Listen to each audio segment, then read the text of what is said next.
Imagine, demand and build a world transformed.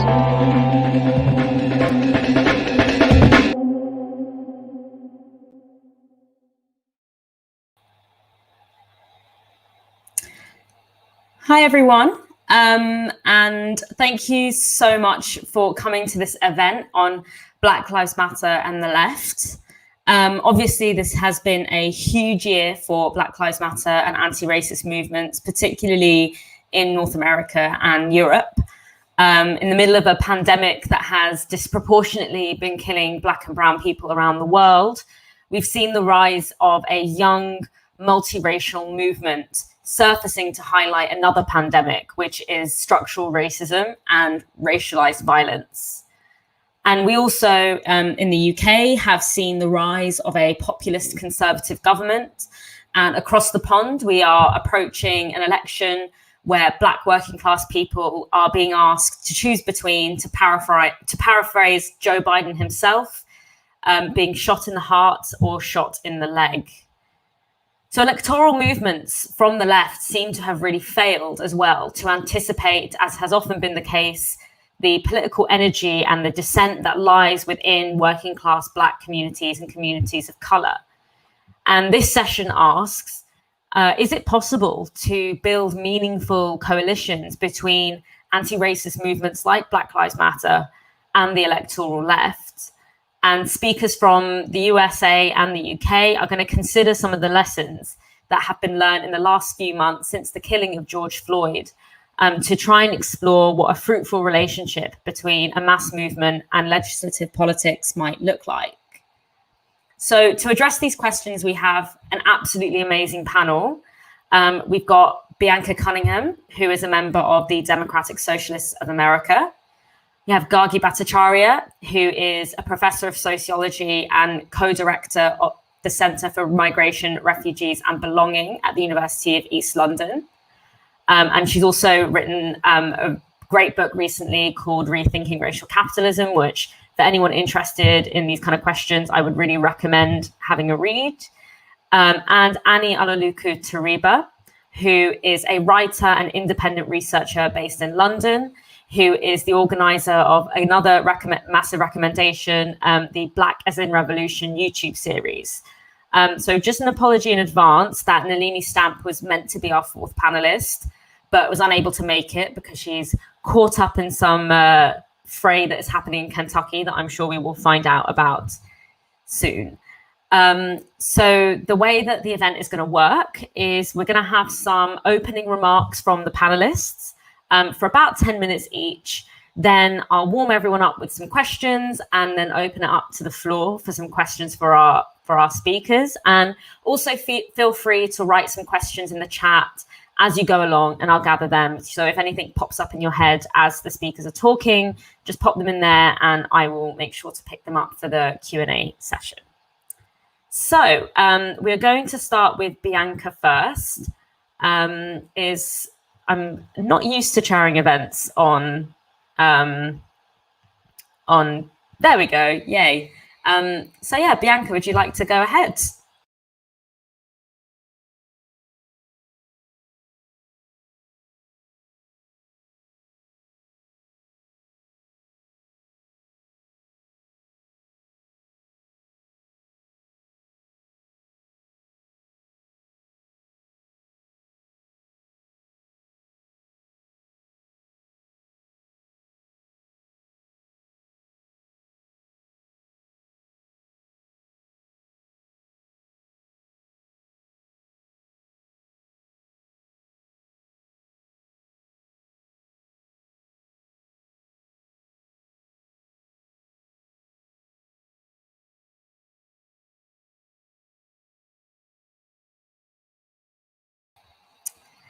Okay, so Bianca is on mute, so we're just going to try and get hold of her in order to see if we can get her attention to come back off mute. So I think, should we start with Gargi then instead? If Gargi, are you ready to go? Or, and we're also going to be swapping out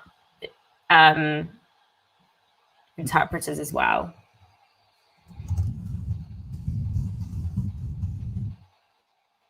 Oh, okay. No, we have Bianca left. Bianca's back. So embarrassing. I was like, no. Should I? Thank you, Dalia. Thank you, Akbar, for translation. Thank you, Ali, from before. My name is Bianca Cunningham, as Dalia said. I am a member and a spokesperson for Democratic Socialists of America. I'm also a labor organizer. That's how I come to the movement, through labor struggles, and a community organizer based out of Brooklyn, New York. I mostly am going to address the topic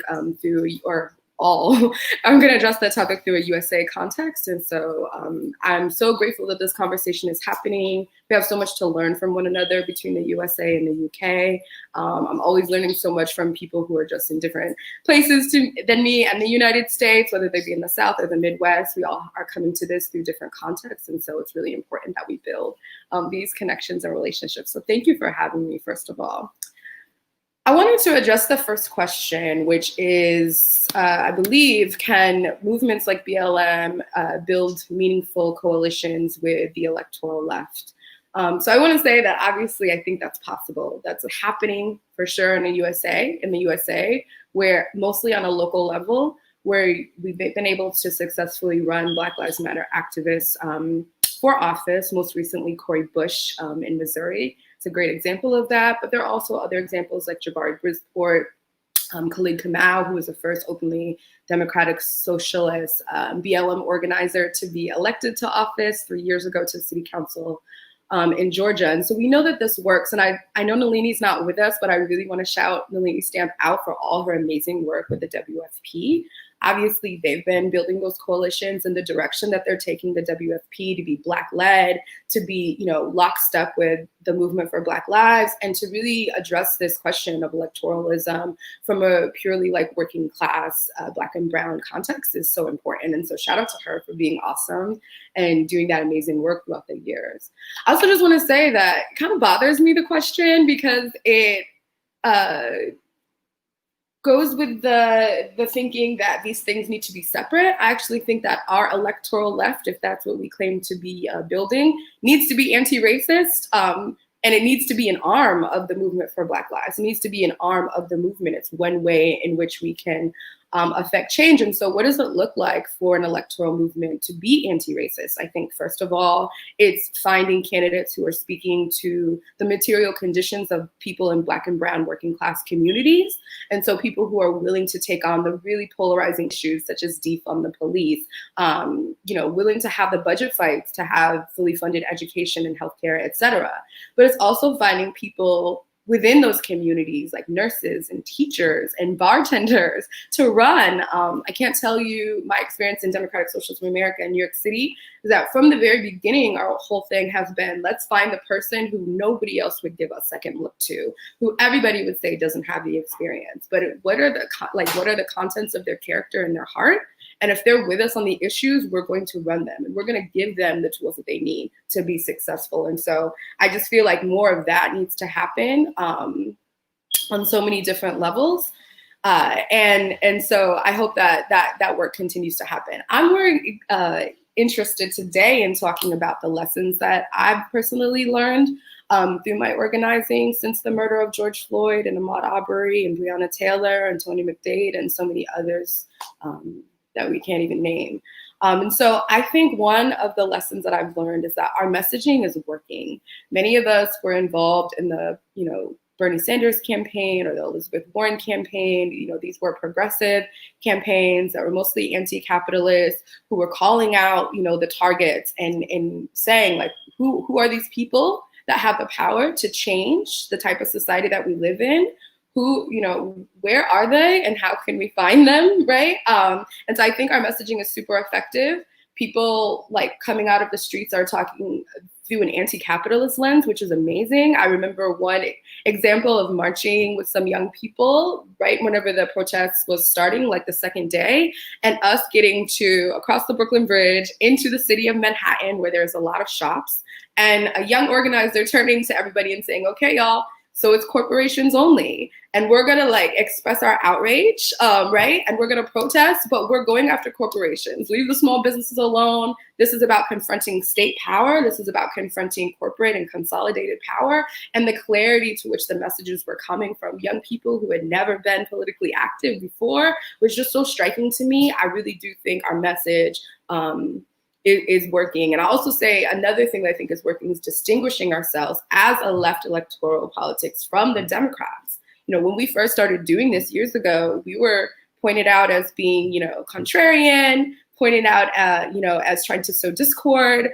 in the party, trying to, you know, just blow everything up. But, you know, what we've really seen is that, you know, from everyday people, you know, there's so much distrust from politicians, from government, from these institutions. And so it's really important that we say it's not enough that we're just talking about conservatives and the Republicans, right? But then we also need to address the Democrats and how they sold their soul to corporations and how they haven't done very much for working people either, and really present a clear alternative that's separate. And it's really hard for us to do because we're taking the position that we can, you know, reform the system from the inside out. And so it's a daily struggle, I feel like, in a line that we need to toe every single day, but it is really important. I think it has been really effective so far.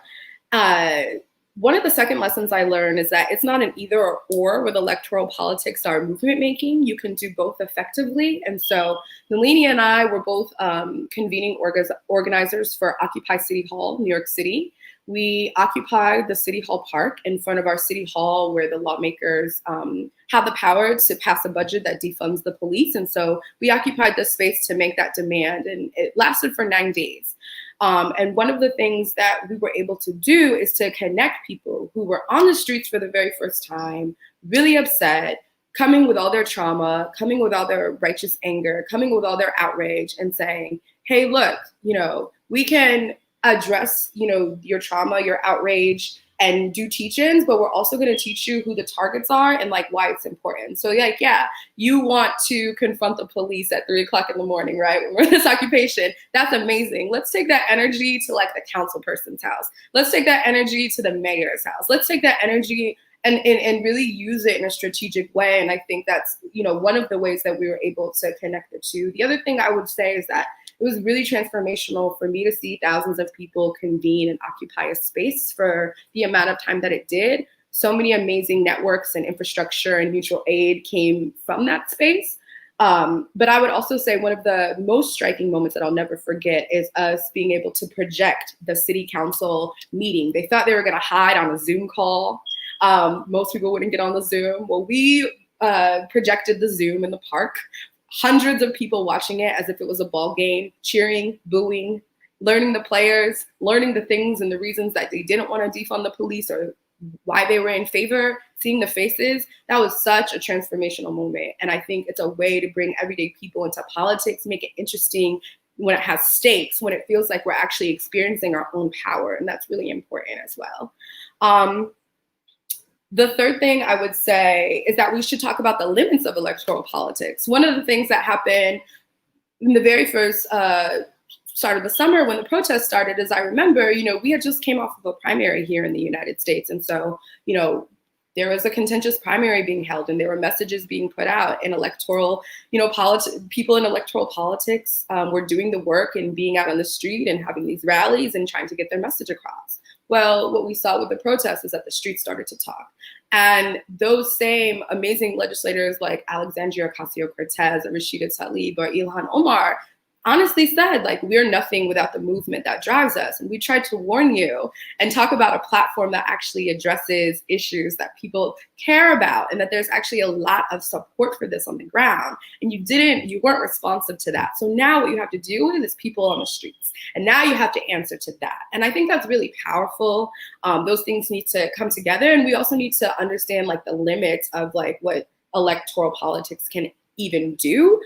You know, like they can't hold the police accountable in the same way that we haven't been able to really hold the police accountable.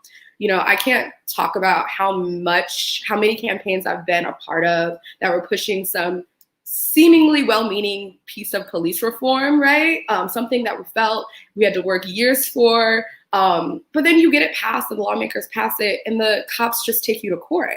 I mean, we're in court right now with the NYPD. Every time we pass a law that seems amazing, right? That's a police reform that takes us in the step towards abolition or towards taking away the power and the money of the police department. All they do is take us to court and then choose not to, enforce the mandate. And so, we really do have our work cut out for us, and we really do need to talk about the limits of, electoral politics, I feel like, in the greater context. The third thing I learned is about infrastructure. I, of course, mentioned like all of the amazing infrastructure that popped off from Occupy City Hall. We had the People's Bodega where you could go get, sanitary items, PPE, masks, gloves, cigarettes, a charger, you name it, you could get it. We had food. We were feeding thousands of people 3 meals a day. It really became a mutual aid space, right? Where people who had been displaced recently or who were without housing, secure housing, were coming because they felt safe to be part of a community where they were going to be well fed, cared for. There was mental health professionals on deck. We had clothing, we had, materials to build, forts and, protect yourself from the elements of outside. It was a really important space. And I've seen so many mutual aid networks pop up, throughout the country in small spaces. Also, shout out to AOC and Jabari. They did an amazing webinar last week about building a childcare collective. I think as we try to, think about what it looks like to replace these institutions that we think or that we know oppress us, that is really the hard work. And so shout out to all the mutual aid, shout out to all the collective, that's happening. That's amazing, but also just not enough. Because when people start to say, okay, I kind of agree with you, defund the police, I kind of agree with you, abolition, there's something to that. But then what are we going to do?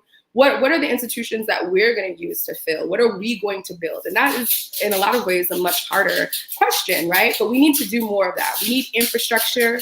The left is very small. One of the things that we just realized is as inspiring it is that everybody's been out in the streets. And, this is the longest and largest protest in the United States history. It's amazing. We're still really small, y'all. And we haven't even convinced everybody that's supposedly on our side that, it's a good thing to defund the police. It's a good thing to have abolition, that we should be leading and building coalition in BLM and with other Black and brown led organizations. And so that's not even a given in the left right now, and it needs to be. And so we need to have those conversations with each other, but more importantly, we need to figure out how to bring new blood, new energy, and new people in. And I feel like that's always a challenge, building that infrastructure that really matters. And the fourth thing I'll say to that infrastructure question is that abolition is messy. One of the things that we learned really quickly is that, bringing thousands of people together in a space and calling it a police-free zone is messy work. Abolition is messy work. It's about creating something different. And it really actually is cultural work.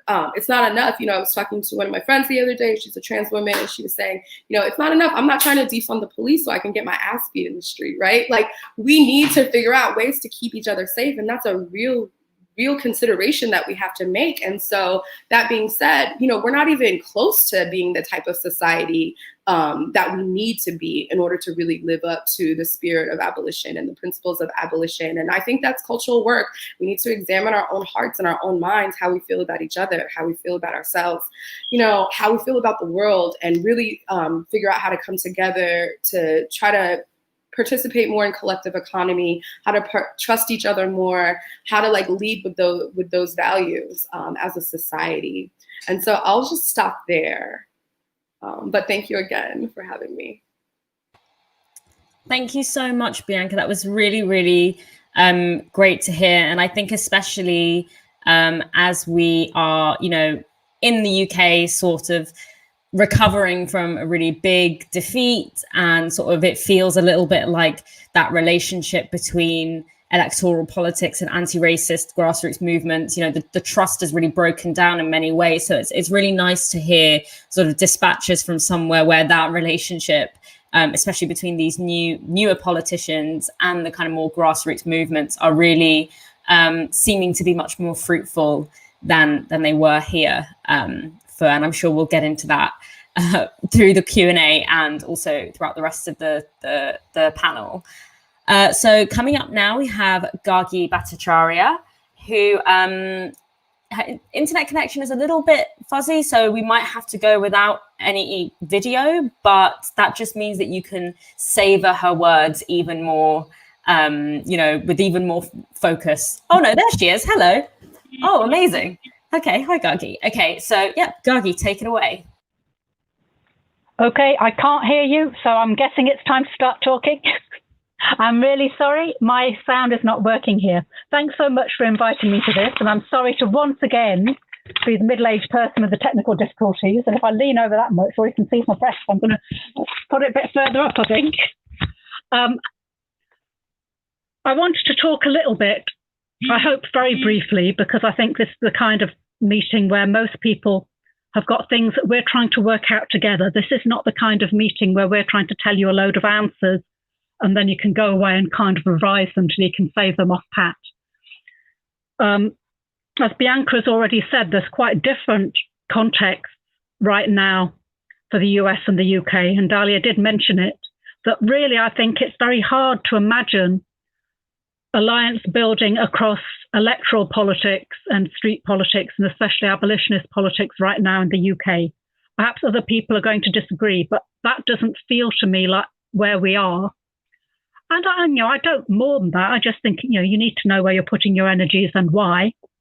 But what I do think Black Lives Matter has done for British progressive thinking and the broad left, beyond the left, the people who are not strictly the left, but progressive forces of other kinds, has been to centre state violence and state racism back at the kind of centre point of our collective political consciousness. And I think that's a really interesting moment.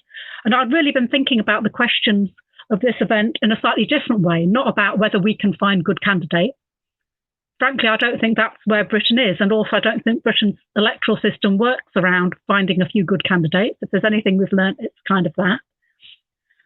But I do think there's something else going on. I think there's an increasing split between the ways in which electoral politics is narrated, especially in the aftermath of the 2019 election, when there seems to be that unhappy alliance between the street and electoral politics kind of broken apart now. We were always unhappy bedfellows. It feels like not much going on between us at all right now. But in that space where people are trying to imagine other ways of living, not beyond parliamentary politics, but kind of just aside from parliamentary politics, at a moment when the British state is so actively neglectful, happy to say, you lot go off and die, happy to say, we are not going to do anything, we're going to hide, we're not going to follow our own rules. In that moment, there's something else happening amongst us as comrades, about how we think about how imagining the next phase can be, about what a better world can be, and what our alliances with each other are. And that's what I think, for Britain, I think the more interesting question. Certainly, I think for a long time, British political life operated as if only a few of us thought about race. I mean, I think, again, I always say how very old I am. I'm a middle-aged person. For most of my political life, British politics didn't acknowledge issues of race. Even the quite revolutionary left only came to talk about race if something very bad had happened, and sadly, mainly as a kind of recruitment exercise. The idea that understanding the politics of race and state racism might be in the centre of how we think about an emancipatory project for all of us, that's recent in this country, in my experience. And it's partly happened through the global mobilizations against state racism epitomized by Black Lives Matter. So it's very hard now to imagine a broad-ranging emancipatory politics, including the politics of the workplace, which doesn't kind of understand something about the job the state does in brutalizing some people more than others, of making some people disposable so the rest of us are all frightened, of saying that some lives don't matter. There's been a shift, I think, in popular consciousness to understand that amongst people we might want to work with. Maybe not everyone, but I think it's wider than people acknowledge.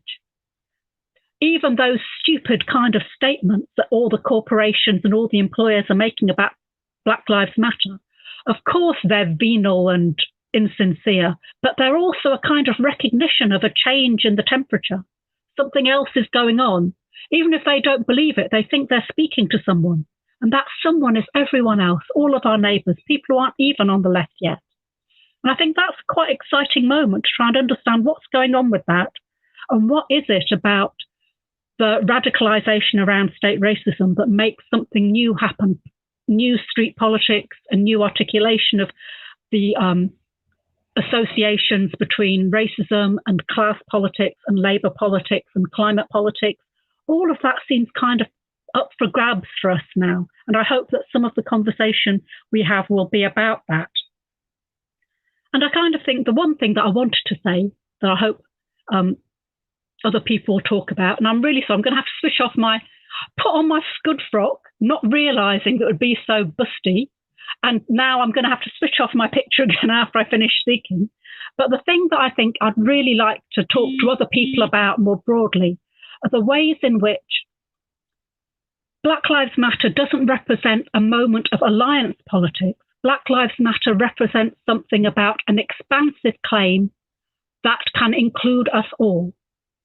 That it's not about saying Black Lives Matter, oh, I'm going behind, I'm being a good ally. It's something about saying Black Lives Matter centers the role of state violence and racism in this particular moment of historically precise crisis. Everyone's living through crisis always, but for us, our moment's crisis, there's something in that antagonism, that street antagonism, that mass mobilization, that generational shift that says, when we talk about state racism and violence, we're telling you something about where the fault lines of capital are now. And that means all of you. That when you learn something about policing, you're learning something about how capital remakes itself. You're learning something about how the capitalist state has remade itself in this moment of wherever we are, late capitalism. Me and Dahlia in a book where I was laughing about how many lates we can get in before capitalism. But there's something instructive about that because it's an emancipatory project for all of us by centering what it means to challenge and dismantle the violence of the state, which is articulated as a racist violence, but articulated as a racist violence to remind us of the violence of state activity at this moment of crisis. And I think that's I think, a better question. Well, it's a question I want to talk about, so I hope some of you will want to talk about it as well. And I hope now I'm going to switch off my camera so that I can hear what everyone else has got to say. Thank you so much, Gargi. That was, again, I think also a really interesting way, of looking at how that relationship to electoral politics is really very different at this particular moment in the US and the UK. And I really hope that we can have some conversations, especially in the comments, about what that means sort of going forward strategically. So I'm going to bring in our last speaker. Annie, are you there, or Annie? Yeah, amazing. Hello, so, take it away, Annie. Hi guys, I'm here. I apologize, I'm a bit frazzled. I've just put a very cranky baby to sleep. So I'm coming at this, I think, from quite a similar perspective to Gargi, and it was really great to hear from Bianca at the beginning because, yeah, we are in a really strange time in the UK. I guess the starting point for me would be that at the beginning of this year, everybody was sort of really low, depressed after the experience of the 2019 election. And at that point, nobody could have foreseen that something which happened thousands of miles away in America would spark there's a Guardian article about it, and by Amna Modin, the most widespread protests in the UK in centuries. I think that's cause for excitement. I think that's cause for optimism, but I think that can only transform itself into an effective politics when we learn some of the lessons that we needed to learn from the last few years. So a couple of things I wanted to talk about. I think Gargi was really right when she said, when we talk about Black Lives Matter, it's telling us something not just about the experience of Black people, but it's telling us something about all of us. And I think what's central to that is that in the UK from 2015 to 2019, we labored under the assumption that, oh my God, that was an unintentional pun. We labored on the assumption that the biggest threat that Corbyn posed was the threat of anti-austerity politics. And that's just not the case. In reality, if we looked at the attacks on Corbyn, most of them were centered around the question of anti-racism and also anti-imperialism. And I'm not saying that just to be trite, I'm saying it because it tells us something about the way that capital has organized itself in the last few decades, that race has become one of the most important fault lines of politics, where politics elsewhere, politics around money, around the economy has been displaced, where politics around austerity has been displaced or neutered. You see, for example, the Tory government committing not to impose austerity in the aftermath of COVID. A lot of our language gets stolen from us, but the one thing that can't be is the language of anti-racism. And I'll talk a bit more about why that's the case. So I think from that, we should take, firstly, that race is central to how we should understand power in contemporary politics. And it's not simply something, as Gargi mentioned, to recruit people to our organizations, to recruit people to a socialist platform, but actually decades of organizing in the 20th century showed us that actually it's central if we want to be effective in targeting the state, or if we want to be effective in resisting state power. I think the second thing that we need to learn is to treat electoral politics as a vehicle and not a driver. What do I mean by this? For all of my political life, one of the mantras of politics has been, if you don't vote, then you are losing your right to a say. One of the mantras, well, if you don't vote, you're losing your right to say. If you don't vote, you don't have a right to complain. And what we're coming to understand is, in the massive mobilizations driven by young people, we've never really had a problem of apathy. I think what we've had is a problem of despondence. And what we've had is a generation of people who've been cut out of electoral politics, don't see themselves in electoral politics, but do have a desire for change. And I think the role of the left in that instance then is to come in and build the institutions and the infrastructure that Bianca talked about, in terms of showing young people that there is an alternative way, in terms of showing young people that the vote isn't the only way in which you can affect politics. And I think that's been one of the most inspirational lessons that we've gotten, from what's going on in America. I think the other thing is, when we talk about electoral politics, I think that carries the weight of these certain assumptions about A, who the electorate is, B, how the electorate thinks. And I think that has been really effective in terms of building some kind of mythologies around the left, whereby people feel like there are certain concessions that we just have to make. We just have to make a concession around race. We have to make concessions around imperialism. We have to make concessions around migrants, because if we don't make concessions, then we won't be able to do all of these other amazing things. Right? We won't be able to expand the welfare state. We won't be able to improve the NHS. And I think one of the lessons that we've also learned is that actually the electorate is changeable. In 2017, going into the election, or going into in the period leading up to the calling of the election, there was no sense in which there was a hope for Labour to gain any seats, right? We were expecting a massacre.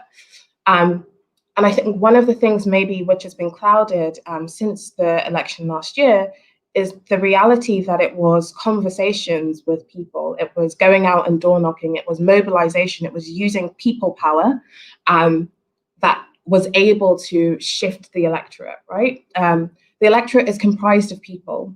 Those people are people we can speak to, people we can change. And I think at the crux of that is a sense in which if we're going to build a politics of transformation, if we're really trying to transform the world, we also have to believe that people can be transformed.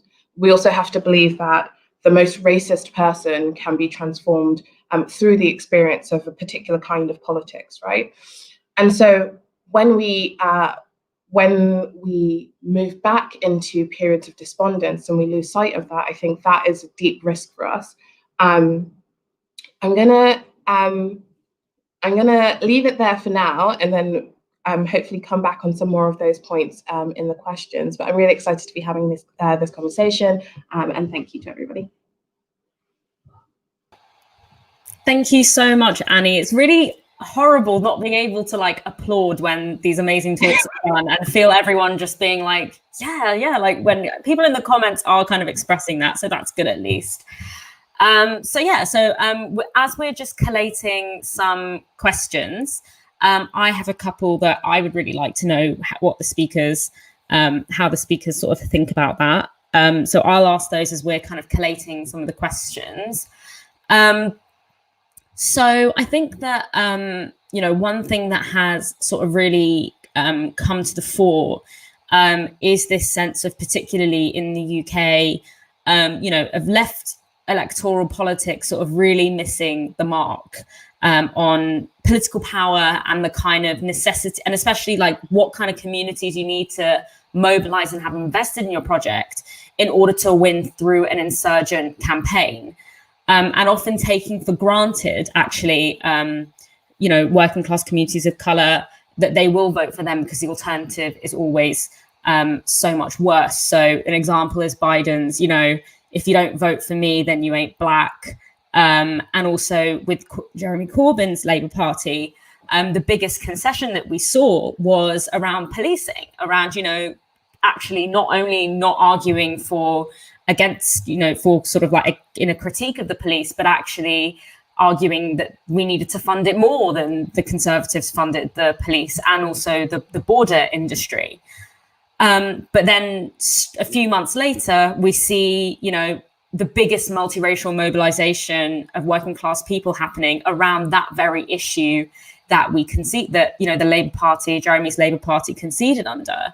So I think in that context of that feeling taken for granted, and especially I'd like to hear from you as well, Bianca, in terms of how this is sort of working in the US, in terms of that tradition of being taken for granted by the kind of centre-left parties, and even within insurgent campaigns within those centre-left parties.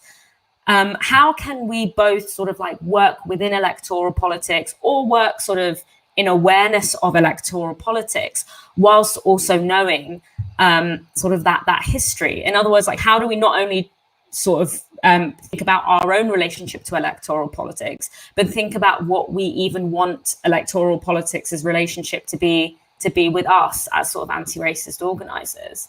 I think, Bianca, is it okay if I bring you in to answer that first question? Just because I feel like we want to hear some optimism about how it's going for you guys. I'll take myself off mute. Okay, sure. So the question about in the context of feeling like we're being taken for granted. I mean, I think that people have felt like that in the United States for so long, particularly by Democrats. Black women make up the largest, electoral part of the Democrats. They vote at higher rates than anybody else, and they are the strongest supporters. But so many times what it's looked like here to address their concerns has just been to put Black faces in high places, which now I feel like we're realizing the limits of. Like, representation is definitely necessary and it's important. And it's sad that in 2020, we're still talking about a first Black whoever, right, in whatever city around this country. But that is where we're at, right? And so I think that as that change starts to happen, then we can get into the deeper analysis of, like, it's not just putting a Black woman as a mayor, right, of Chicago. It's the fact that, Lori Lightfoot wants to close community schools, close schools in some of the poorest districts in favor of opening up police academies so that people can become police officers. Like, that in and of itself, like examining people on their actual policy and where they stand and not just on their identity, I feel like is a journey that we're taking right now as a country. And I think that you see a lot of that, which it's really promising with even the nomination of Kamala Harris, as the first Black woman to become the vice president. We all, want to feel good about that. but we can't because, you know, she's top cop and we know that she doesn't stand with us on the issues. And I think that seeing the lack of support for Kamala Harris, although we know that we need to get Trump out in November, like that goes without saying, but this is just to that point, is like now we have to hold our nose and vote. You know, we should be excited for this Black woman, but we can't be. She's not on our side. And I think that those deeper questions and like people starting to really question, is it enough that she's a Black woman? It's not. And I think that we are, you know, there as a country, and we'll see what happens here in November. But I just want to talk about why I really love doing politics on a local level, and why I love doing politics in the context of being accountable to a collective or a group. The Democratic Socialists of America, you know, we have a lot of autonomy. We're a big tent organization, multi-tendency organization. We all don't agree on all of the things, but that's okay because we find ways to consolidate our resources and small resources and our small power to make significant changes. And so when we're looking for local races, we're looking for, number one, can we find a candidate? And that's oftentimes the hardest thing because we're trying to retrain people what it means to be a politician. Like, it doesn't mean that you need to go to law school. It doesn't mean that you need to put on a suit every day. It doesn't mean that you need to be the most well-spoken in the room. But for us, what it means is that you share our analysis and our theory of change in the world, that you're committing to anti-capitalist, you know, values, that you're committing to anti-racist values, and that you're going to use your power, your platform, your position, if given, right, to do everything you can to push that change and to help us. And so I feel like being able to operate on a local level, once you find a candidate that's good, a working class candidate, has been really great because we don't have to decide. Like, we can decide like this race is not worth our time. And that's okay, because we're not the machine and we don't feel compelled to do all of the things, right? We know that we can't do all of the things. We are allowed to be principled. We're allowed to pick the underdog and stay with the underdog and say, this is not even about winning, because we're not even really running electoral, you know, in these elections all the time to win. Now we've won and it feels amazing, right? And now we need to have a conversation about what it looks like to hold those people accountable to the collective, right? Because there's really no way to do that. Again, sometimes I'm like, we just need to primary somebody that we put in office just to prove that it's not about an individual or a personality. But it really is about the work, about the movement, about the collective, and about all of our collective goals. And so I'm really blessed to be able to just like speak, you know, if you might heavy with my chest, say who I support, say what I stand on issues of imperialism. You know, recently we just really got rammed. I'll just say really quick, in New York City, 2 things that came out with us, you know, that we had to work through. Number one was Black politicians that were establishment politicians, Black women, telling us that defund the police was a colonizer demand, that DSA was a white organization, and that we didn't have the authority to call for the defunding of the police because we weren't of those communities, according to them, and really trying to like weaponize their identity, even against people, Black and brown people that are on the left, because there's just not enough of us. And so they can erase this so easily. This is number one. And so we had to like really go to even war with them publicly in a way that we felt weird about, because, you know, in Black and brown communities, we're about like respecting our elders, waiting your turn, you know, it's kind of uncomfortable for us. And we know that, you know, even though these people don't agree, you know, with us on the issues, they have to deal with like so much like vitriol and racism and hatred and misogyny, you know, from all sides. And so it's this instinct that we want to support them and we want to protect them and shield them from that. But we also want to hold them accountable and tell the truth about what they're doing. And so I see, you know, all of these things happening. I would say recently we got in trouble for BDS. We have a candidate questionnaire when you want to run for office here in New York City. There's a long questionnaire. It's like over 100 questions. One of them is, you know, will you support BDS? And will you not go to Israel and like really actually boycott Israel? And, you know, there was like some significant outcry about that question, saying that we were anti-Semitic, saying, you know, trying to pit us as the enemy of the Jewish community, even though we have many Jewish comrades. And so it's just like we're working through those things, but those are the kinds of things that come up whenever you have like a well-oiled established machine in power who can weaponize all these arms of identity at any given time. And that's why we can't play that same game of like identity and like, you know, personalities. We can't play that game. We really have to just be principled. This is principled struggle. and really be able to stand firmly in what we believe in, what we're trying to change, and to use it as a way to get our message across. Like, it's okay. We ran a gubernatorial candidate, Cynthia Nixon from governor, years ago. Long shot. She was never going to beat Cuomo. We never thought she was going to beat Cuomo. Sorry for watching this, Cynthia. But we didn't. But we said, this is a really important race for us to be involved in. And this is a way that if she's going to carry our message, that we can get our ideas front and center. And we were able to do that effectively. And that's the win, right? Not the fact that she got the governor's seat. Thank you so much, Bianca. I think we also have really been moving through, I think, I would say something of a contradiction, that for a long time, representation was kind of the main framework through which we were able to articulate our politics, or, and obviously we did things outside of that, but it was always kind of the thing that we were told was, it's okay, we're going to diversify, whatever. And now we're sort of moving through that contradiction of representation is nowhere near enough. And sometimes it can, if it's in the wrong place, it can be actually quite damaging. So that's a really interesting thing to hear from your perspective. Gargi, can I bring you in to also maybe pitch into that question as well? Absolutely. Can you hear me okay?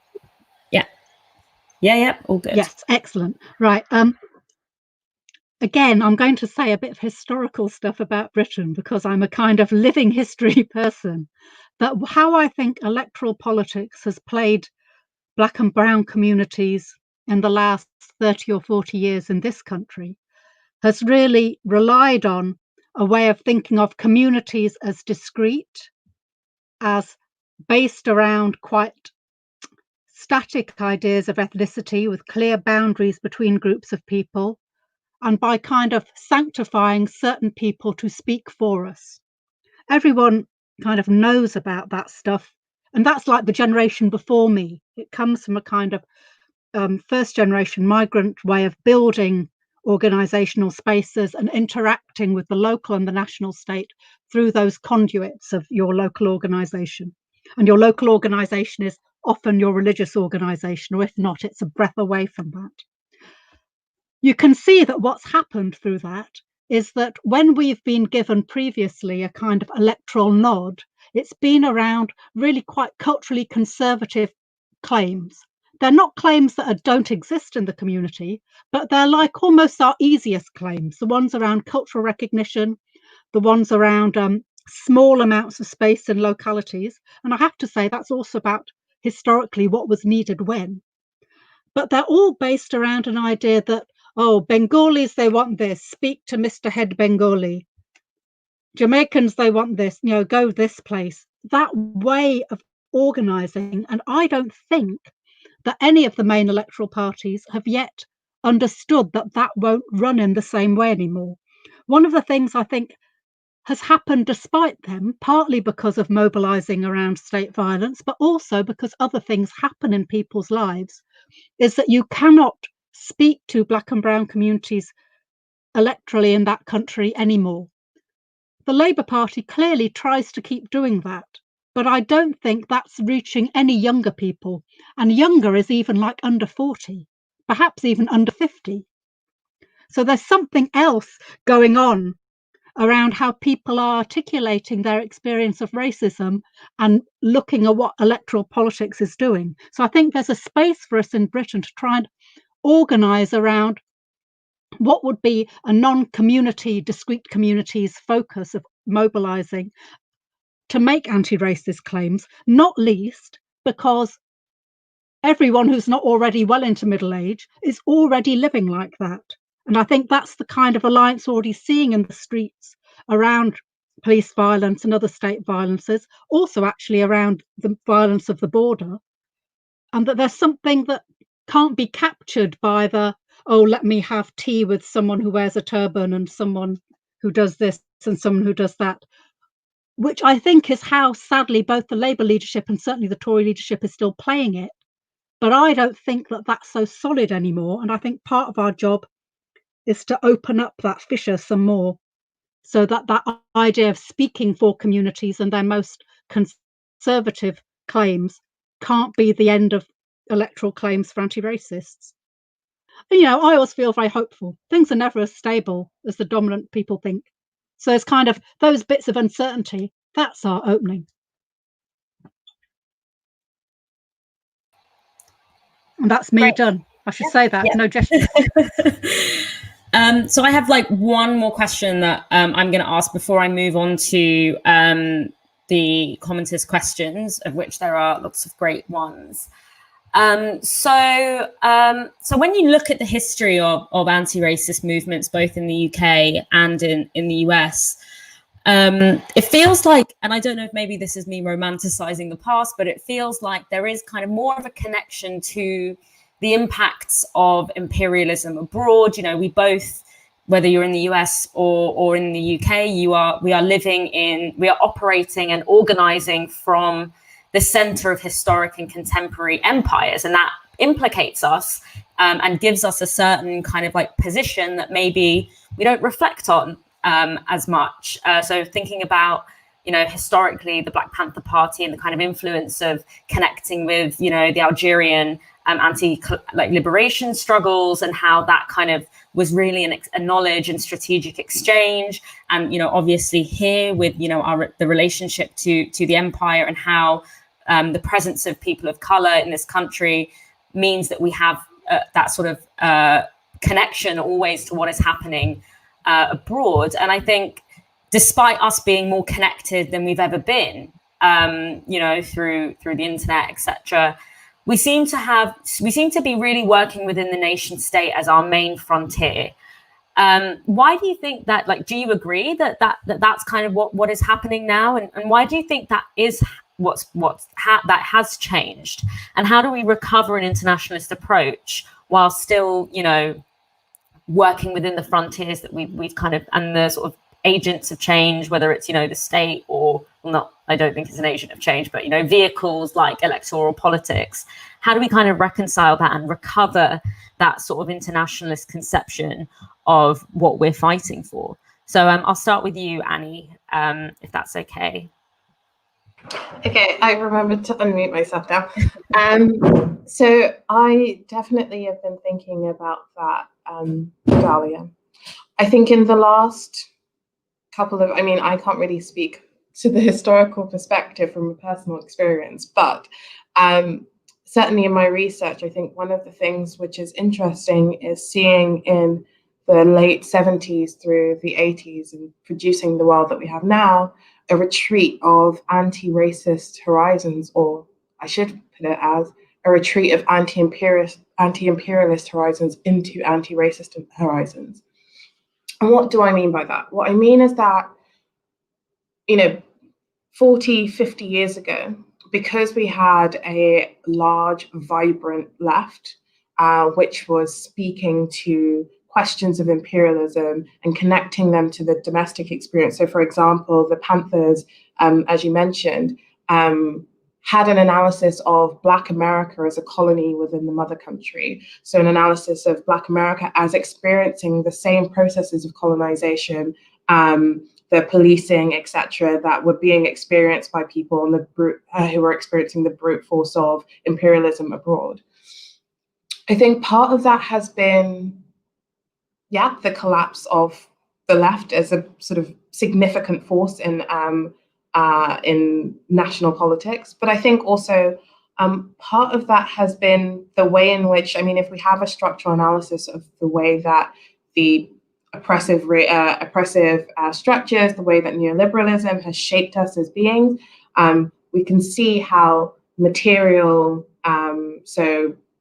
the experience of neoliberalism in the 80s as something which was foisted upon not just people in the global south, but also within the West. The experience of the consolidation of politics in the West around a centrism, which increasingly narrowed the scope of what was seen as acceptable politics.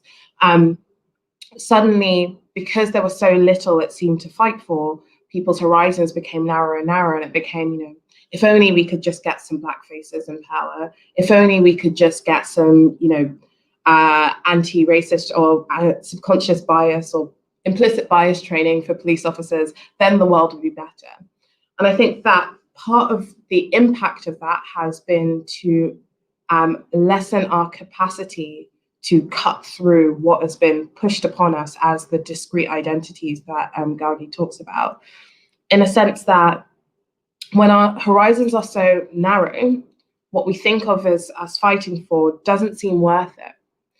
Somebody asked me a while ago, if white people have all this privilege, then why on earth would they want to forego their privilege and build a new world? And the response I would give or have given is that, whether or not there is a relative privilege to whiteness, from a transformation of the way that the world works, we have all the world to gain, right?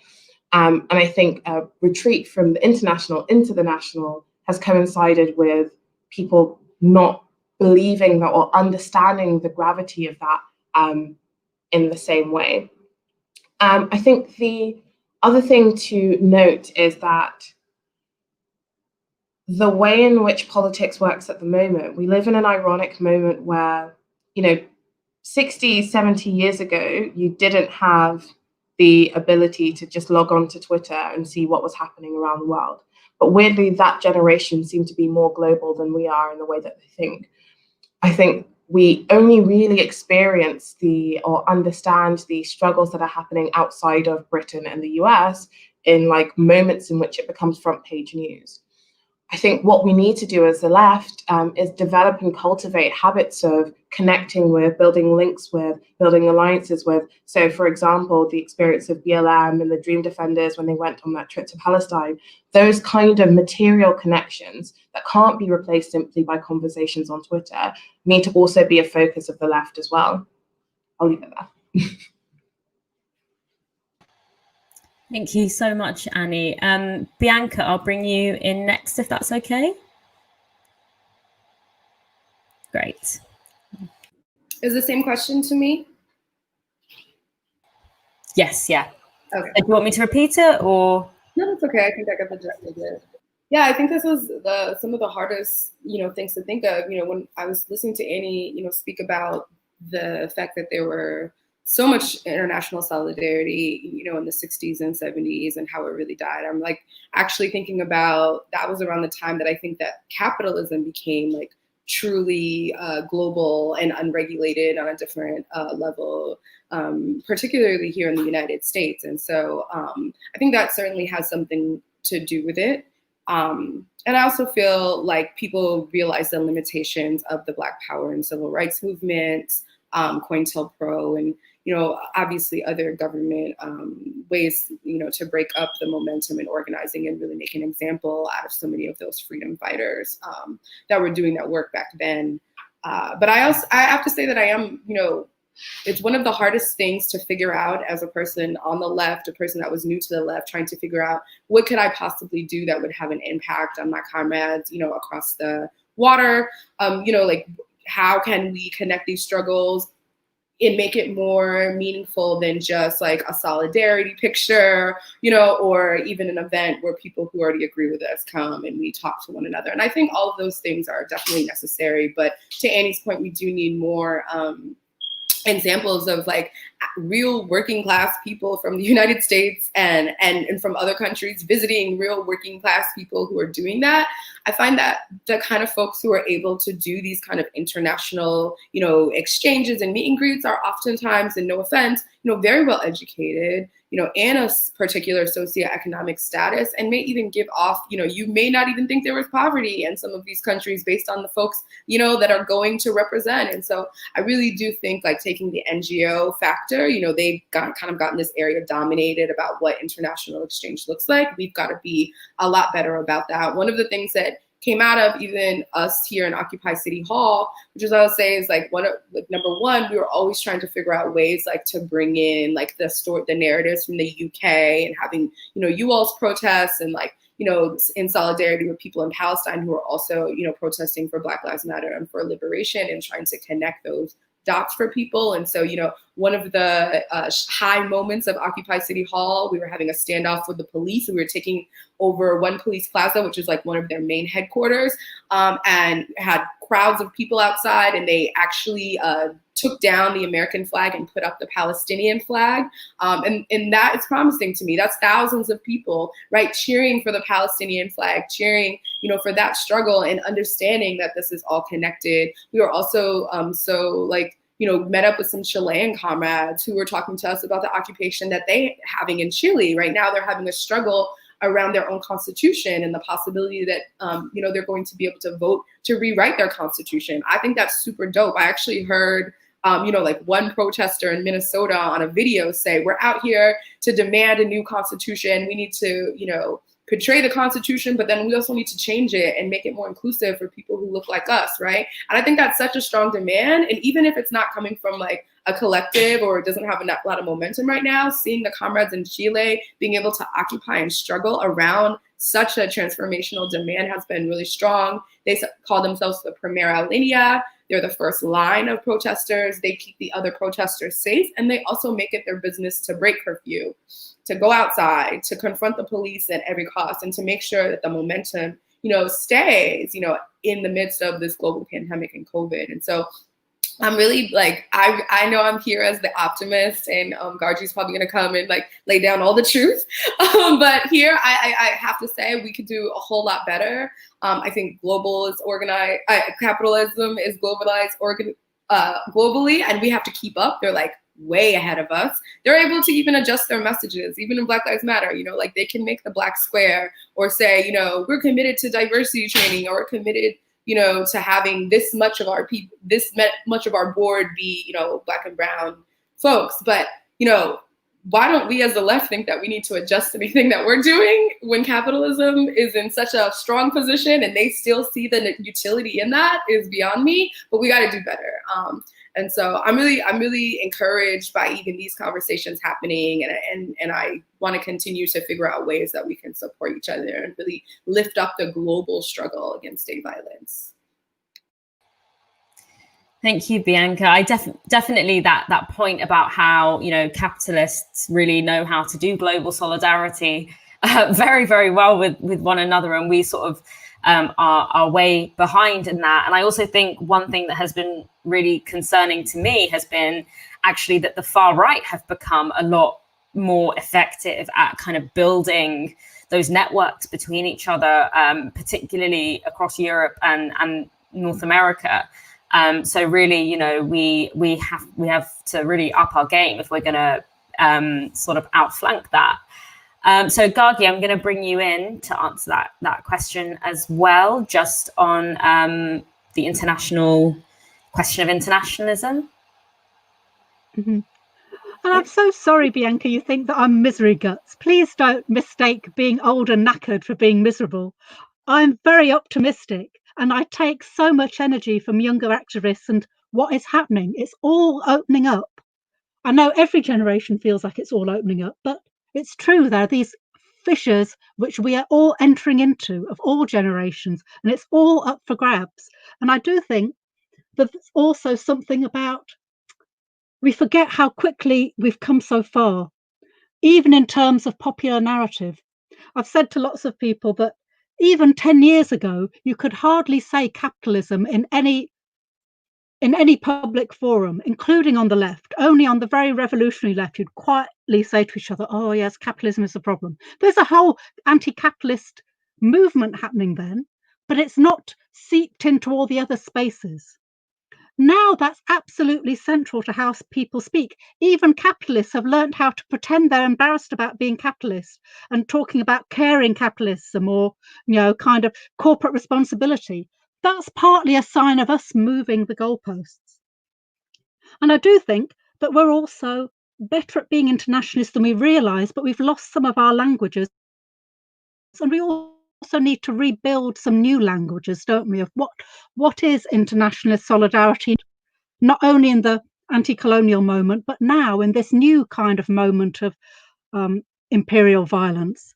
How can we build across that? How can we use some of these terrible techniques of having to meet remotely to allow us to be in the moment instantaneously having those conversations. That's suddenly possible. You could imagine an international strand in the World Transform next year, couldn't you? That because now we're all used to doing this, which we were not before. So I think there's something opening up there.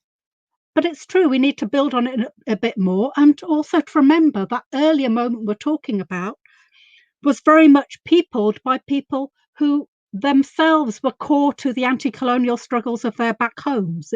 They were a generation who had feet in more than one camp, didn't they? They were either pushed out of places or mobile for different reasons not in their control, and went back and forth and struggled in those ways. Things are a little bit different now because of things around bordering, about containment, about struggles which are anti-colonial but perhaps not nationalist in the way. Perhaps the idea of nation is not even available, or it's not the right frame for everyone who's struggling in an anti-colonial context now. So there's something that we all need to learn to adapt with each other. But I can't imagine that that's not almost on the cards for some of the reasons that Bianca is saying. There's a kind of anti-imperialist common sense that's floating around in these spaces of hope and opportunity. It's not quite got a whole story with it. Maybe people aren't all reading the same books, but people are getting something about it. So I think that's something to build on, and to think about how we can build on that, and maybe not build on it in the way that the NGO style of politics does, is that we will sit and say, oh, how sad your life is, so sad, and we'll listen to you. But instead about thinking about simultaneous parallel struggles in many places, which all of the speakers have said is almost where we're at. That's almost happening. So what could we do together to just push it forward a little bit more? And that's me done again. Sorry, I can't see me step away, so you don't know. Now I'm done. Thank you so much, Gargi. There's so much conversation and enthusiasm in the comments for the chats that are happening right now. So I'm going to go to the comments now to get our next questions. So Maxine Sadza is picking up off, I think, what Annie was saying about this idea that in order to believe in transformation, we have to be able to believe that people can be transformed.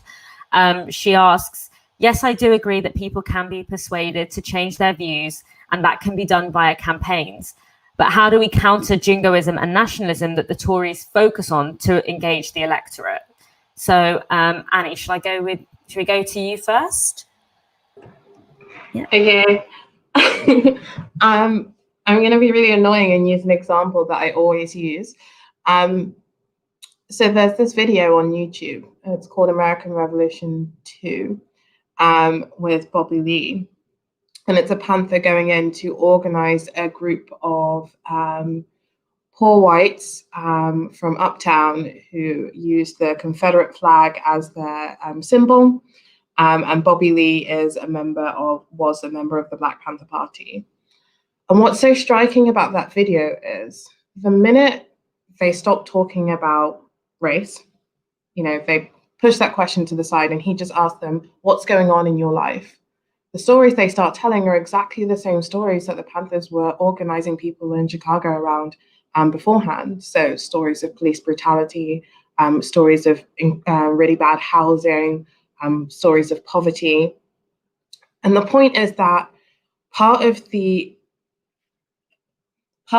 impact of conceptualizing ourselves or understanding ourselves as these discrete identities has been to assume that people who we don't know very much about aren't interested in or having the same experiences as we are. And that enables capital to make us think that we're existing in silos, and to make us think that what's happening to us is unique to us.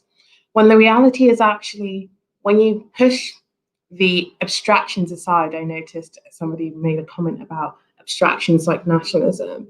When you push abstractions aside and you ask people what's going on in your life, what are the things that worry you, what are the things that concern you, you'll find we actually have a lot more in common than we think. And I think that's what the 2017 manifesto was able to capture from the Labour Party. And that's why it was managed to cut through in the way that it did. Because aside from any kind of, disdain that people might have for minorities, or any kind of traction that nationalism can get, first order questions, concerns, problems are always centered around things that happen in people's day-to-day lives. And if you can touch on that, if you can speak to that, then I think you can move beyond the, divisions which have been constructed between us. Yeah, Bianca, would you want to come back on that as well to sort of talk about that from your perspective in the US? Obviously, that jingoism definitely exists in the US as well right now, and sort of has been a really key organizing principle of Trump's popularity. And I'm sure he has all the aims. I'm sure he's going to continue with that same strategy in the upcoming election. So would you like to give us a little bit of your insight from your position as well about how, from your experience, that sort of countering of jingoism and that sort of racial identity politics that is mobilized by, the right, how we can push the electorate, the parts of the electorate that really appeal to that, but who might have the same class interests as working class Black and brown people. How do we kind of counter that through our organizing? I agree with Annie. I think people can be transformed, and I think it's really, for me, education. That's the way that I counter that. As I mentioned, I come out of the labor movement. The American labor movement has many of those same elements of jingoism and nationalism amongst its members, and not always like a really pretty history on race, but that's the truth, right? And part of what I do is I talk to people, not about race, but sometimes about race, but about economics. And I talk to them about CEO to average worker pay and say, okay, well, you believe in this labor movement. What does that actually mean? And who makes up the labor movement? And how is this nationalism or this racism that you're displaying right now, this American flag patriotism crap that you're displaying right now, how is it harming our ability to have solidarity as like working class people? And I think oftentimes people do the opposite, where they want to not talk about race and say those are like, things that, that's too much division. It causes too many issues. We just want to stick to the facts at hand. We just want to stick to the issues and just fight around these issues, fighting the boss, etc. But it's like, actually, we do ourselves a really big disservice. We need to be talking to those people about how they can come over to this side and about how they're actually harming the labor movement with those views. The other thing I'll say is that last year I went on Fox News, and it was a personal decision. In the same moments that, Elizabeth Warren and others were saying that they wouldn't go on Fox News because they didn't, want to give kind of like any platform or shine to, the news station. We know that's the largest news station here in the United States. They have the largest viewership of any other news station. They're, if you're not familiar with Fox News, they're disgusting and racist, and they play into all the jingoism and nationalism and all of the isms. But I made a decision to go on Fox News with a lot of preparation. We did a town hall on capitalism versus socialism. And I spoke on the socialism side against their like Fox and Friends people.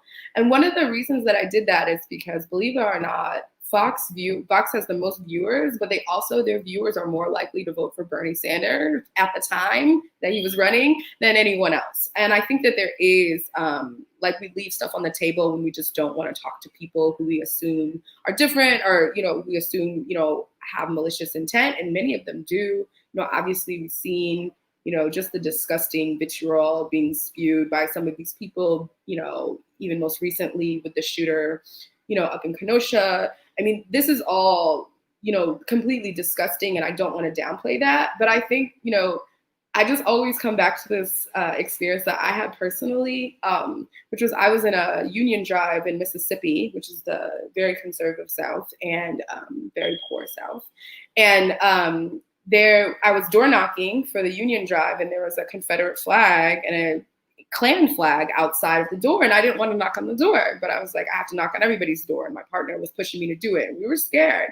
They answered the door with a shotgun. Then they invited us in for a lemonade and let us do our spiel. So it's like, okay, do you hate us or do you not hate us? Are you confused? I've spoken to people who've been raised in this type of culture and environment, and what they say is that they wanted to get far away from it, but also so much of it is like hive mind in the same way. Like they have a collective, they feel like they have a community. There's a lot of fear and hate, and things that, you know, drive these folks. And so I think that we do have a lot in common, and we just have to keep trying to have those conversations, figure out who the twos are. That's union speak. The ones are with us. The twos can be convinced. The threes we leave alone. I think there are way more twos than there are threes. Yeah, that's really interesting to hear. And you have both sort of, I'm going to actually, before I bring Gargi in, I'm going to bring in a question that came in the comments that's really related to this.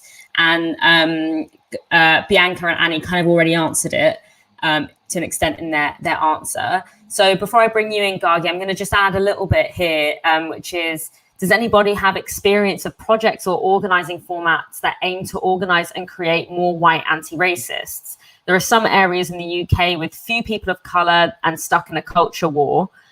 Is Fred Hampton's approach relevant? So, okay. I'm going to start by going back to what Annie was saying about you're not a progressive if you don't think people can be transformed. Transforming the world is transforming ourselves, isn't it? And each other. You know, I'm not hoping that in the world where I'm free that I'm still like working through the night and knackered all the time and all the other things that are in my life. It's transformational for me and for others. And that the wages of whiteness, of course, exist, but they're poor substitute for becoming human. The wages of whiteness say to white people, the best you can hope for is that your life is at least in your imagination slightly less shitty than these other people's. Doesn't even manage that a lot of the time. But it's far away from saying your life will be your own and free and adventurous and full of joy and everything a human being can be. That has to be the prize. And we need to think about ways of organizing that articulate that prize to all different kinds of people. And I have been running with this thing that it's a good job you can't see me because it's really making people annoyed when I say it elsewhere, but I'll say it here. But I wonder if, as anti-racists, we need to stop talking about anti-racism as the core of our politics or our claims, and instead embed what it means to do anti-racism in something which talks about justice, freedom, mutuality, liberation. Of course, you can't do any of those things without killing the beast of racism, but it makes it a slightly different project than what the project of anti-racism has become. And I know that some other people have put in the comments, how do we distinguish ourselves from those corporate performances of anti-racism, from the black square folk? And I think what makes it different for us is it's not just today's brand for us. It's part of the way of being that can make us all human. And actually, I think you can do anti-racist politics without talking about race at all. And perhaps that's what people are meaning when they talk about the Fred Hampton model. What would it take for us all to be free? Certainly a state which doesn't kill people. Certainly a people-led challenge to the forces of violence that degrade all our lives. Certainly ways of seeing our commonality rather than a kind of false identification with the powerful who never see us. These things are kind of common across many groups of people. And I always think they're there, they're available. Of course, there's challenges to articulating them, but people are not resistant to that story. It's about how we make sure that conversation happens in all the places it needs to happen, with the partners it needs to happen with. In a place where, frankly, most people have to spend all of their waking hours just trying to put food on the table. That's a big challenge for us. That the conversations for how we can imagine our shared humanness are limited by the material constraints of staying alive. But that's common for all of us. And again, I'm stepping away now, so I'm finished. Thank you so much. So we have two more questions in the chat that I'm gonna sort of put together, and then so I'll ask them both together, and then you guys can just answer them together as well. So the first one is Gargi sort of touched on that, but I guess it's looking at sort of how there's been a scramble amongst corporations, especially to sort of show themselves as amenable to the Black Lives Matter message. So Nike and Colin Kaepernick, that sort of advertising campaign. Or I recently saw a billboard that Uber did that just said, if you tolerate racism, delete Uber. And my work actually looks at how the platform economy exploits Black and brown workers. So that was quite a gross thing to see. So I guess, you know, and someone else has mentioned here, you know, when you look at sort of corporate and centrist anti-racism, sort of trying to crowd out leftist anti-racism and shift the conversation away from structural issues, what should our strategy be around that? Should it be one of disengagement, sort of dismissal, or is it something that we should sort of be actively engaging with? And then we have another one from Theodora Polenta, which says that the state is characterized by biosurveillance, police violence, prison industrial complex, and institutional racism. Should Labour, or I feel maybe that question could also be the Democrats, if anti-racist, recalibrate its position against the state? So Annie, I'll start with you, if that's okay. Give the other two a little bit of a break. Those are the questions. So on the first question, I guess what I would say is it's really funny to see. I mean, Bianca said something very early on, which is that it shows that our messaging is working. So that's a good thing. I think it's good to see that the bounds of what have been conceptualized as acceptable are changing in some ways not, but broadly in our direction. But I think one of the, you know, going back to that conversation about internationalism, one of the really big opportunities here when these corporations come out is to use it as an entry point into talking about an internationalist politics. So Nike can come out and say Black Lives Matter, Adidas comes out, says Black Lives Matter, but who makes the clothes that they're selling? Who are they exploiting for their profit? Those are questions about international structures of race rather than simply a sort of flat national framework. And I think the ability to invisibilize or render invisible those dynamics of exploitation is a form of blackwashing. And I think it's really important for us to call that out. I think the second, on the second question, in terms of the relationship of the Labour Party to the state, a lot of the powers that the Tories are using now are powers that were given to the state and deep state by the Labour Party. That's something we have to reckon with.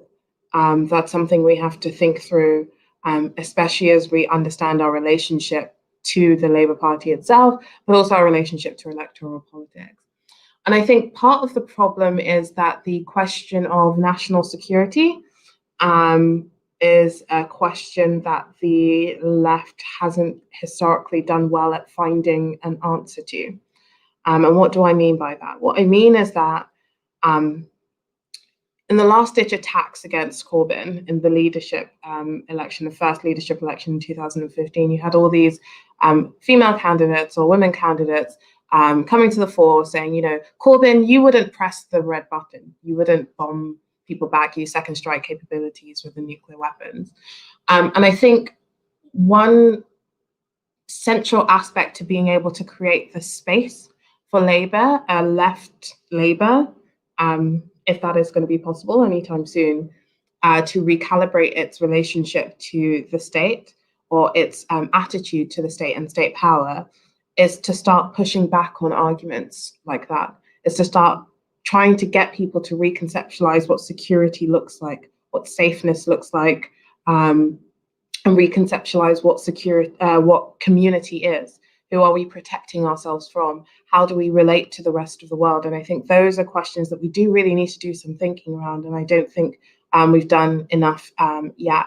I'll leave it there because I'm sure that Gargi and Bianca are going to say everything else that I was thinking. But yeah, those are the two sort of things that strike me first based on those questions. Thank you, Annie. Bianca, shall we go to you next? Sure. I forgot the second question, but I'm gonna. Shall I remind you of it? So the second question was around So it was the state is characterized by police violence, prison industrial complex, institutional racism. The question says, should Labour, but I guess it could be for, you know, the Democrats or the kind of progressive wing of the Democrats, should it recalibrate its position against or towards the state? So in my position is that the Democrats in my context are the state. And so I don't feel like that you can pull them apart. I mean, I think that's the simplest way to put it. The other thing I'll say is about corporations co-opting BLM. I think it's the same thing. Should be talking about this and presenting this as a matter of individual versus collective or structural solutions, right? And so the individual, you know, corporation, and I agree with everything that Annie said about, you know, Amazon. I mean, how people are in the streets because they're upset with the inequality, the racial violence, you know, they're sick of the murder with no accountability, but they're also in the streets because our government has completely botched the response to the coronavirus pandemic. They're also in the streets because they see the big contradictions in, you know, Jeff Bezos running ads to say how happy Amazon workers are to be able to serve all of us during this time, while not giving hazard pay, while not, you know, giving sick leave, you know, while not even providing like the most basic standard of living for his employees that I'm sure mostly are Black and brown. And as a matter of fact, we know that even some employees in the Amazon warehouse here in Staten Island were fired for speaking out against, you know, in the very beginning of the pandemic, the fact that they didn't have masks, they didn't have hand sanitizer. People were catching the virus on the line and the company was saying absolutely nothing to people and it was just spreading.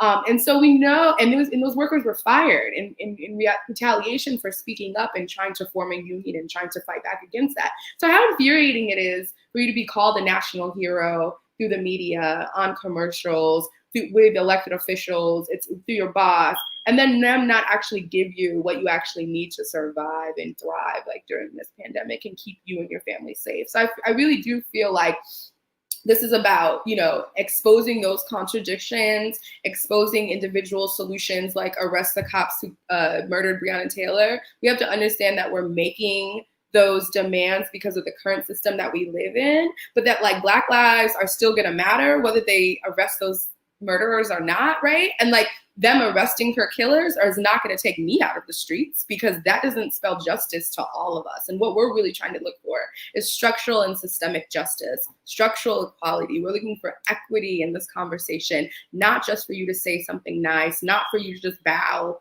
in kente cloth like you see our Congress members. It's so embarrassing, bowing in kente cloth, but can't even pass a second stimulus check, let alone a policy that would benefit Black and brown communities that are really hurting. And so I just think that we should use every opportunity that we can to like expose those contradictions as much as possible and really steer people towards understanding the difference between these individualistic types of solutions, these band-aids and reforms, and something that's like about a world transformed or recreating society, and really having systemic, fighting for systemic change, and that includes economics as well. And so, yeah, I agree with everything that Annie said, and I'll leave it there.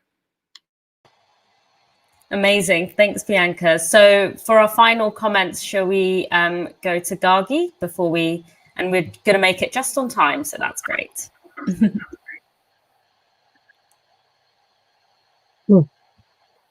You just asked me to talk because they cut out for a moment. Yes, I did. Yes. Okay. Yeah. Right, sorry. Okay, right. Okay, I'll try and be quick because I know it's really time to go. Again, for the British context, I'd just say, as well as rethinking what the national state is, the pandemic has remade people's sense of their localities and mutuality and non-mutuality within their localities, and that there's a whole battle to be waged in this country about what the role of the local state is. There's certainly interventions that can be made. You don't have to wait for the next general election. It's not even about who's elected. That there's kind of spaces in that about what the infrastructure of the state means to people in their everyday lives, and it's not always the national state.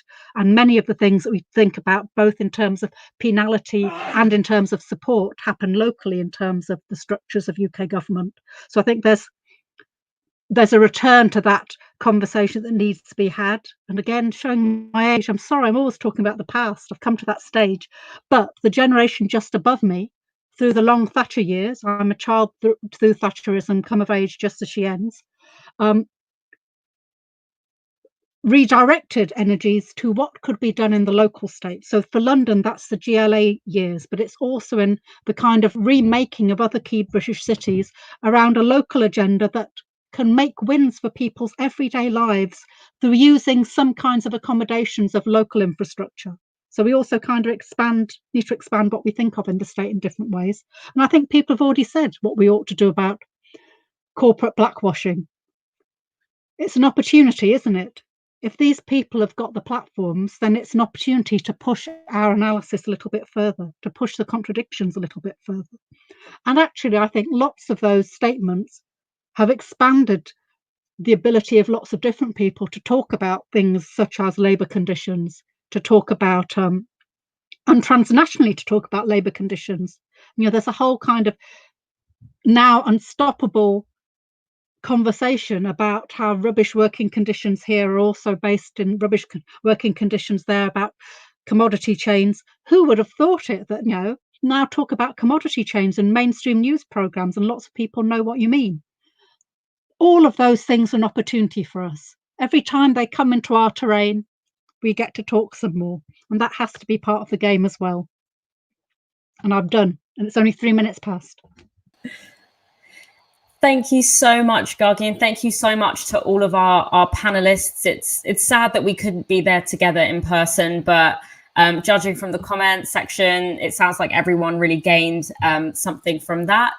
I also think, you know, that what I really got from that was that it can often feel like we have so far to go, but in many ways we've also come so far, and so many parts of this conversation and the ways that we talk about anti-capitalism and anti-racism would not have happened in a format like this, or in a platform like this, you know, 5 years ago. So demands like defund the police, I never thought I'd see something like that, let alone, you know, in the middle of what feels like a very reactionary time. So organizing works. This kind of work has its impact. And yeah, so thank you so much to all of the panelists for talking us through that. And I know that if you if in the comments, there's a link there that TWT have posted, which if you join the community link, you can continue this discussion amongst yourselves, which I really hope that you do.